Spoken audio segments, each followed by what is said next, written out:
है योग आसन। इसमें मैं योग आसन और उनसे होने वाले बेनिफिट्स के बारे में बताऊंगी। योग आवश्यक रूप से एक आध्यात्मिक अनुशासन है जो विशेषतः परिष्कृत विज्ञान पर आधारित है। यह स्वस्थ जीवन के लिए एक कला और विज्ञान है। योग शब्द की उत्पत्ति संस्कृत के शब्द युग से हुई है, जिसका अर्थ जुड़ने या एकजुट होने से है।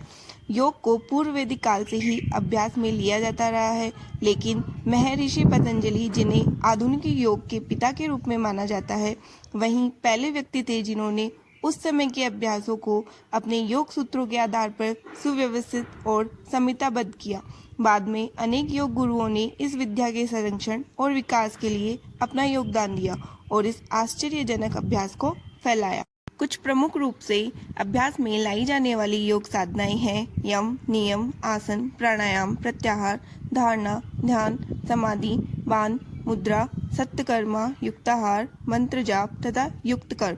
योग का अभ्यास करने वालों को योगाभ्यास करते समय यहाँ बता जा रहे कुछ निर्देशक सिद्धांतों का पालन करना चाहिए। अभ्यास से पूर्व योगाभ्यास शांति और आनंद के वातावरण में शांत शरीर और मस्तिष्क के साथ करना चाहिए। ये खाली पेट या हल्के पेट करना चाहिए। यदि आपको कमजोरी का अनुभव होता है तो गुनगुने पानी में शहद मिलाकर पिए।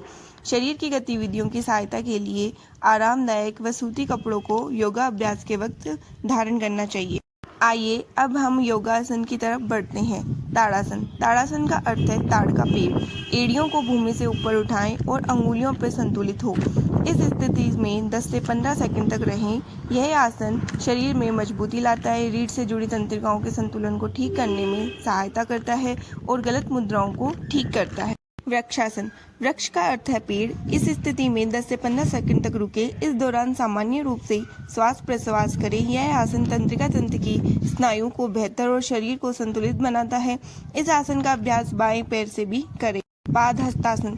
पाद का अर्थ है पैर और हस्त का अर्थ है हाथ। अर्ध चक्रासन। इस स्थिति में 10 से 30 सेकंड तक रुके। त्रिकोणासन। त्रिकोण का अर्थ है त्रिभुज।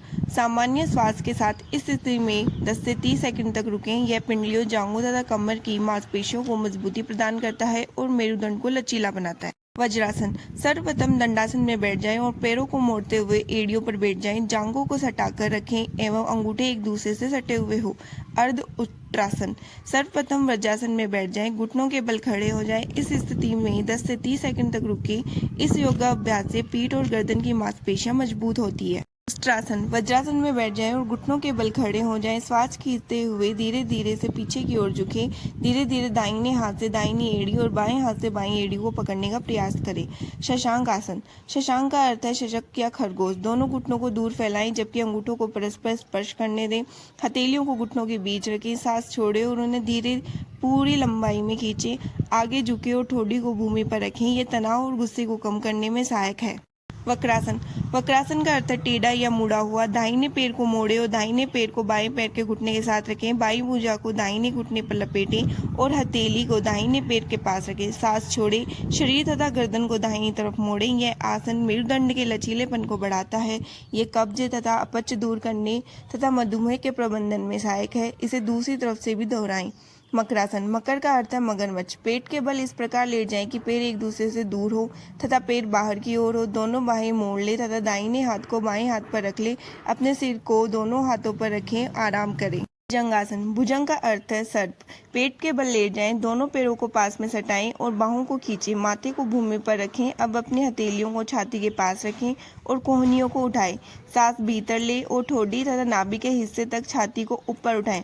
यह आसन तनाव के प्रबंधन के लिए सर्वोत्तम है। यह पीठ दर्द तथा श्वास संबंधी समस्याओं से निपटने में सहायक है। सेतु बंधासन। सेतु बंध का अर्थ है पुल बनाना। यह आसन अवसाद तथा व्यग्रता से मुक्ति देता है। यह पीठ के निचले हिस्से की मांसपेशियों को मजबूत बनाता है। अर्ध हलासन। इस आसन में शरीर की स्थिति खेतों की जुताई करने वाले भारतीय हल अर्ध आकृति जैसी हो जाती है। यह आसन गहरे तनाव से ग्रस्त व्यक्तियों के लिए अत्यंत लाभदायक है। पीठ के निचले हिस्से के दर्द से पीड़ित व्यक्तियों को यह आसन दोनों पैरों से नहीं करना चाहिए। पवन मुक्तासन। दोनों घुटने मोड़े तथा जांघों को छाती के पास ले जाएं। अंगुलियों को आपस में जकड़ लें और घुटनों के नीचे पिंडलियों को अच्छी तरह पकड़ लें। सिर तथा कंधे उठाएं और घुटनों को ठोड़ी से छूने का प्रयास करें। ये कब्ज दूर करता है, उदर वायु से मुक्ति दिलाता है और पीछे की मांसपेशियों तथा मेरु तंत्रिकाओं को ठीक करता है। शवासन। शव का अर्थ है मृत शरीर। यह आसन संपूर्ण विश्राम के लिए किया जाता है। ताजगीपूर्ण और निश्चिंतता की अनुभूति होने तक इस अवस्था में रहे। यह आसन सभी प्रकार के तनावों से मुक्ति देता है और शरीर तथा मस्तिष्क दोनों को विश्राम देता है। यह तनाव तथा उसके परिणामों के